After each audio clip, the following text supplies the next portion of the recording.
नमस्कार, मैं राजीव रंजन। एनडीटीवी में आपका स्वागत है। आज हमारे साथ रियल हीरो हैं जिन्होंने पहलगाम आतंकी हमले का बदला लिया। तभी तो इनको बहादुरी के लिए सेना का तीसरा सबसे बड़ा सम्मान वीर चक्र से सम्मानित किया गया है। Lieutenant colonel Sushil Bisht. Hello sir. Hello जी। लड़ाई के दौरान सेना का जो मिलने वाला तीसरा जो सबसे बड़ा सम्मान है वीर चक्र, वीरता और साहस के लिए जी आपको मिला है। जी कैसा लगा जब पहली बार ये खबर आपको मिली? जी, जब ये अवार्ड डिक्लासिफाई हो रहे थे तो हम लोग अपने आर्मी के रूटीन कामों में बिजी थे। जब ये खबर मुझे पता लगा अवार्ड के बारे में तो पहले कुछ क्षणों में तो कुछ रियलाइज़ नहीं हुआ, लेकिन उसके बाद जब थोड़ा बहुत रियलाइजेशन आया तो उसके बाद हमें अत्यंत गर्व और खुशी का एहसास हुआ। ये अवार्ड मेरा व्यक्तिगत नहीं, पूरी यूनिट का एक योगदान है। मेरे जवानों का भी इसमें अत्यंत योगदान रहा है। एक और बड़ा आपको सम्मान मिला है, एनडीटीवी का Indian of the year award. क्या कहेंगे आप? जी, NDTV of the year award भी मिला है। इसमें भी अत्यंत गर्व और खुशी है मुझे। सेना सिर्फ नाम और पहचान के लिए नहीं बल्कि अपने कर्तव्य के लिए जाना जाता है और इस अवार्ड से भी मुझे अत्यंत खुशी है। ऑपरेशन सिंदूर के दौरान अगर बात करें तो भारतीय सेना ने पहलगाम के आतंकी हमलों का कह सकते हैं कि एक बदला लिया है। इस पूरे ऑपरेशन को आप कैसे देखते हैं, कुछ बताएं ज़रा अपने दर्शकों को सर। जी, इस ऑपरेशन में हमने डिटेल्ड प्लानिंग, प्रिपरेशन और ट्रेनिंग किया था। इस ऑपरेशन में हमारा उद्देश्य बिल्कुल क्लियर था कि हमें दुश्मनों के जो आतंकी ठिकाने हैं उन्हें नस्ल नाबूद और बिल्कुल डिस्ट्रॉय करना है। तो यही हमारा उद्देश्य था, इसी पर हमने काम किया। कैसे जब पहलगाम आतंकी हमला हुआ, 26 जो निर्दोष सैलानी थे उनको आतंकियों ने मार दिया, पता लगा कि पाकिस्तान इसको सपोर्ट कर रहा है, तो पहली कार्रवाई आप लोगों ने कैसे की और क्या आप लोग को मैसेज जो ऊपर हेडक्वार्टर से मिला कुछ? जी, हेडक्वार्टर से जैसे ही मैसेज मिला हमें तो हमारा प्लान था कि पहलगाम आतंकी हमला में उस समय मैं छुट्टी में था, तो न्यूज़ में मैंने ये देखा। तो जैसे ही न्यूज़ में मैंने ये देखा तो रियलाइजेशन ये हो गया था कि हमारी यूनिट एक क्रिटिकल यूनिट है और एक क्रिटिकल इक्विपमेंट को होल्ड कर रही है। तो मुझे रियलाइजेशन ज़रूर था कि हमारा कहीं ना कहीं कुछ टास्क में हमें ज़रूर मिलेगा। तो उसी के साथ ही मैं, जब ये न्यूज़ चल रही थी तो मैंने अपने सेकंड इन कमांड जो फ़िलहाल यूनिट में थे उनको मैंने बताया कि ऐसा कुछ हमला हो गया है और इसमें हमारी यूनिट का कुछ ना कुछ इम्पॉर्टेंट टास्क ज़रूर आएगा। तो हमारी इनिशियल प्रिपरेशन पहले ही शुरू हो गई थी। डे 1 से हम लोग इनिशियली तैयार थे मोबिलाइजेशन के लिए, अपने इक्विपमेंट के रखरखाव के लिए। जी, उस समय हम लाइन ऑफ कंट्रोल से थोड़ा सा पीछे थे, लेकिन हमें जब मोबिलाइजेशन का आदेश मिला या मूव करने का आदेश मिला तो हमें बोला गया कि आपको अब इस लोकेशन से उठ के लाइन ऑफ कंट्रोल पे जाना है। तो उसके बाद हमने आगे की कार्रवाई अपने लाइन ऑफ कंट्रोल की तरफ करी। हमारा मेन काम यही था कि हमें अपने जवानों को रेडी रखना है, अपने इक्विपमेंट को रेडी रखना है और इक्विपमेंट और जवानों की सेफ्टी रखनी है अपने उद्देश्य को हासिल करते हुए। तो पहला आप लोगों ने जो हिट किया, जो टेररिस्ट कैंप थे, जो 9 टारगेट दिया गया था, उसमें आप लोगों ने हिट किया या बाद में हिट किया आप लोगों ने? जी, हमारी भूमिका दोनों तरफ की है। हाँ। पहले जब 7 मई को पहले टारगेट्स हिट हुए जी, तो उसमें भी उन 9 टारगेट्स में से 2 क्रिटिकल टारगेट्स मेरी यूनिट के थे और बाद में भी 9 मई को दोबारा एक और टारगेट मिला जो हमने अच्छी तरह सक्सेसफुली इंगेज किया।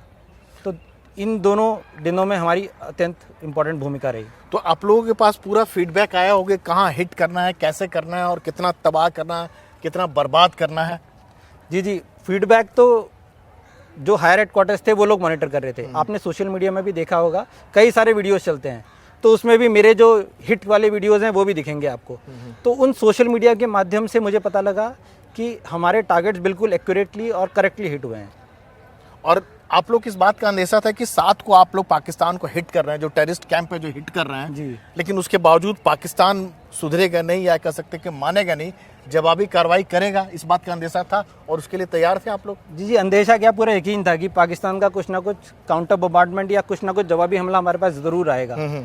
तो उसके लिए हमने हर तरह की प्लानिंग कर रखी थी। जब हम अपना प्लानिंग और ट्रेनिंग कर रहे थे तो हमने बहुत सारी कंटिजेंसी देखी थी, जिसमें कंटिजेंसी ये भी था कि अगर जवाबी हमला होगा तो आप क्या करोगे।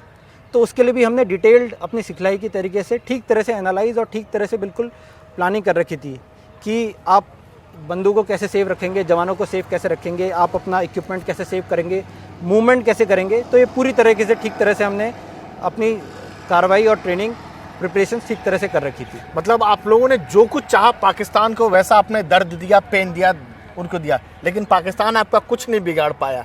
ये कैसे संभव हुआ? कैसे आप लोगों ने सुरक्षा की आपने आपका पूरा? जी, हमने जैसे मैंने आपको बताया कि हमने पूरी प्लानिंग और प्रिपरेशन के समय सारी चीज़ें दिमाग में रखी हुई थी कि अगर आपको फायर करना है तो आप फायरिंग कैसे करोगे, कहाँ करोगे, किधर जाके करोगे, कैसे आप एनालाइज करोगे चीज़ें, वो सब हमने देखा हुआ था। लेकिन उसके बाद वापस आके सेफली अपने इक्विपमेंट और बंदूक को कैसे सिक्योर करना है उसका भी हमने इंतज़ाम करके रखा हुआ था कि कहाँ पर आएंगे, जब वापस आ जाएंगे तो कैसे आप अपने बंदूकों को कहाँ सेफ रखेंगे, किस ओवरहेड प्रोटेक्शन के अंदर आपको जाना है, वो भी एरियाज़ हम नॉमिनेटेड थे। इवन गन्स का भी हमने एक सेफ प्लेस बना रखा था कि वापस आएंगे फायरिंग के बाद तो यहाँ चले जाएंगे। तो इसलिए हम लोग कंफर्टेबल थे कि पाकिस्तान की जवाबी कार्रवाई तो हुई हमारे ऊपर, लेकिन फिर भी हमें नुकसान कुछ नहीं हुआ। लेकिन जो महिलाएं थी वहाँ पर पहलगाम के दौरान जो घूमने के लिए गई हुई थी, और उनके आंसू जिस तरह से निकले, उनके सिंदूर को जो एक आतंकी जो है मिटाने की कोशिश की ऑलरेडी, तो उसके बाद जब आप लोगों ने पेन दिया, जब आप फायर करते होंगे और पाकिस्तान का तबाह होता होगा, जो टेररिस्ट कैंप है वो सब कुछ, तो कैसा मतलब एक लगता होगा कि एक देश की उम्मीद जिसको कह सकते हैं, उस पर आप? जी बिल्कुल, जिस समय हम फायरिंग कर रहे थे तो उस समय आपने टारगेट का एंड, क्योंकि बहुत दूर था, करीबन 30, 40, 50 किलोमीटर दूर टारगेट थे जहाँ से हमने फायर किया है, तो उस समय तो हमें पता नहीं लगा। लेकिन अगले दिन, और मैंने अपने जो जवान थे उनको नहीं बताया था कि आपको कहाँ हिट कर रहे हो, उनको बस ये पता था कि आपका गोला है, आपका इक्विपमेंट है और आपको फायर करना है। मैंने उनको बताया था कि आपको इस बेरिंग, इस एवल्यूएशन सब कुछ आपको कैलकुलेट करके दिया था। तो उन लोगों को ये जानकारी नहीं थी कि वो लोग कहाँ मार रहे हैं, किधर मार रहे हैं, नहीं पता था उन्हें। और इवन जिस रात को हम फायरिंग कर रहे थे उस रात को भी मैंने किसी को, क्योंकि सीक्रेसी मेंटेन करनी पड़ती है, तो उसमें मैंने इनको ये बताया था कि कमांडर साहब आ रहे हैं और फुल रिहर्सल देखने के लिए कमांडर साहब आ रहे हैं। तो हमने अपनी प्लानिंग वैसे करी कि उन लोगों को लेके गए कि रिहर्सल दिखा रहे हैं, कमांडर साहब आएंगे, रिहर्सल करेंगे। तो ये मैंने उनको दिखाया था। लेकिन जब फाइनल फायरिंग हुई और अगले दिन जब वीडियोज़ आए सोशल मीडिया में, तब उनको मैंने दिखाया कि देखिए ये आपका टारगेट था और ये देखिए बिल्कुल एक्यूरेट आपने हिट किया है उस टारगेट को। तो बहुत अच्छा लगा, मतलब बहुत खुशी हुई। इवन जवानों को भी बहुत खुश हुआ कि उन लोगों ने जो काम किया है उसका नतीजा पूरा देश देख रहा है। भारतीय सेना का जोश और उत्साह तो किसी से छिपा हुआ नहीं है। जी जी। लेकिन जो पाकिस्तान जिस तरह से हरकत करता है उससे और ज़्यादा उबाल लेता है, गुस्सा जिसको कहते हैं, जी, जिस हरकत जो करता है पाकिस्तान। जी, अब एक चीज़ आपको बताना चाहूँगा कि भारतीय सेना जो है वो बहुत एक मैच्योर और एक डिसिप्लिन फोर्स है। वो अननेसेसरी किसी को ट्रबल नहीं करते, किसी के साथ किसी को अननेसेसरी वो नहीं करते हैं, मतलब।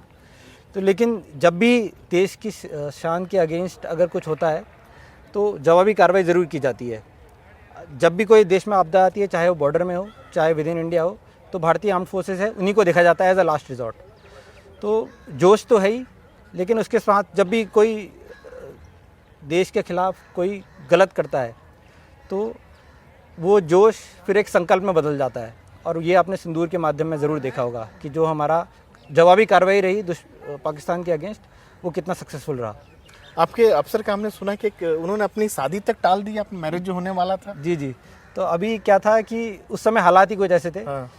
मेरे 2 अधिकारियों की शादी थी, वो 5 मई को ही शेड्यूल थी। अच्छा। तो एक अधिकारी का क्या था कि वो पहले इनिशियली फर्स्ट फेज़ में छुट्टी चला गया था। इनिशियल शादी की छोटी प्रिपरेशन उसने कर ली थी और उसने प्लान किया था कि शादी के आसपास दोबारा छुट्टी जाएगा। दूसरे अधिकारी ने क्या किया था, उसने पहले छुट्टी नहीं काटी थी। उसने बोला था कि मैं पहले ही छुट्टी, मतलब एक साथ ही शादी के आसपास पूरी छुट्टी एक साथ ही काट लूँगा और शादी की प्रिपरेशन भी तभी कर लूँगा जी। तो जो अब हालात वैसे हो गए, तो जो पहला अधिकारी था, एक अधिकारी को तो मैं छुट्टी भेज पाया जो चला गया था, और वो पहलगाम आतंकी जब हमला हुआ तो पहले से छुट्टी पे था। दूसरा अधिकारी जो मेरे साथ ही रह गया, वो फिर उसने बोला कि हमारे हालात देखते हुए और जिम्मेदारी देखते हुए, क्योंकि उसको भी जिम्मेदारी का बहुत एहसास था, तो जिम्मेदारी देखते हुए वो भी उसने बोला कि सर वॉलंटरी, उसने बोला कि वो सर मैं छुट्टी अब ऑपरेशन ख़त्म करने के बाद ही जाऊँगा। तो उसकी शादी चली। 5 मई को तो शादी नहीं हुई, लेकिन फिर मई एंड में उसकी शादी हुई। एक और जवान के बारे में हमने सुना कि पाकिस्तान की ओर से गोले बरस रहे थे, लेकिन उसके बावजूद उसने कहा कि जो उसका जो गार्ड जो कर रहा था, उसने कहा कि नहीं, मैं उस जगह को नहीं छोड़ूंगा क्योंकि मेरे हथियार हैं, मेरे सैनिक हैं, सब हमको नहीं छोड़ सकते। जी जी। अभी उस समय क्या हुआ कि हम लोग, ये 7 मई का इंसिडेंट था कि हम लोग जवाबी हमला करके अपना हमला ख़त्म करके वापस आ गए थे। वापस आके हमने अपनी जो स्पेशलाइज इक्विपमेंट था उसको एक सेफ़ लोकेशन में डाल दिया था। अब दुश्मन का थोड़े समय बाद दुश्मन का जवाबी कार्रवाई और जवाबी हमला हम पे शुरू हो गया और आसपास आर्टिलरी के शेल्स थे वो काफ़ी तादाद में गिर रहे थे। पहले तो काफ़ी दूर गिर रहे थे 500-600 मीटर, उसके बाद धीरे धीरे करके नज़दीक आने लगे। तो हमारा एक गार्ड था अग्निवीर, वो ड्यूटी पे था उस समय। ग्राउंड थ्रेट से बचने के लिए हम नॉर्मली क्या करते हैं कि कुछ बंदे नॉर्मली गन्स की सिक्योरिटी के लिए भी रखते हैं, तो वो उस समय ड्यूटी पे था। तो उसको उसके गार्ड कमांडर ने बोला कि आप अंदर चले जाओ, OHP में चले जाओ, किसी ओवरहेड प्रोटेक्शन के अंदर शेल्टर में चले जाओ, कोई बात नहीं, गोले गिर रहे हैं, इतने वो नहीं होगा, नुकसान नहीं आएगा। तो लेकिन उसने बोला, उसका जज्बा ऐसा था, उसने बोला कि नहीं, मैं अपनी गन्स का ख्याल रखूँगा, उसको छोड़ के नहीं जाऊँगा। तो ये गन्स और सेना के प्रति एक जज्बा दिखाता है अग्निवीर का, जिसकी सर्विस अभी 1 या 2 साल ही हुई है। तो ये जज्बा जोश पाकिस्तान फिर से अगर हरकत करता है तो फिर से आप लोग तैयार हैं उसको सबक सिखाने के लिए, लेसन देने के लिए? जी, अभी तो जैसे आपने चीफ ऑफ आर्मी स्टाफ की बात भी सुनी होगी कि सिंदूर तो बस एक ट्रेलर था, पूरी मूवी अभी बाकी है।